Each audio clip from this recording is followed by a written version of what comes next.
After the test, we found out that Milo had heavy metal toxicity. He had a hard time metabolizing chemicals out of his body. He had nutritional deficiencies, he had immune dysregulation, he had autoimmunity. 2 out of 3 children of autism, in my experience, are affected by heavy metal intoxication.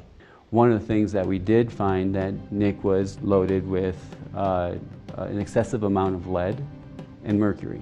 You don't feel the poison, that's the problem. It's insidious, it's cumulative, and it disrupts your biology slowly. It erodes your health slowly over time. So at some point you reach some threshold where some system breaks. But there's not an immediate connection between eating that food and getting sick.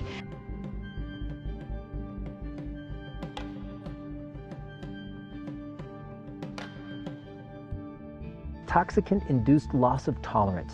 So she was looking how, different people would get exposed to these high amounts of toxins, and then overnight they would have food sensitivities and they would have chemical sensitivities and they would completely change their immune cell function almost overnight. And she hypothesized, what if this is happening to all of us on a certain extent? And that every day when we're going through our life and maybe we're using lotions and creams that have chemicals in them, or we're putting Glade plugins in our wall or scented perfumes or whatever, we're bombarding ourselves with these chemicals. And then we're spraying pesticides in our homes and we're dousing our entire system in chemicals. What's going to happen to us? It's very hard for people to believe that the food is toxic. I mean, part of the problem is that you don't notice it. You could be eating a whole bunch of Oreo cookies and you're not going to get a big bellyache. They found glyphosate in Oreo cookies, and of course those are very popular food for children.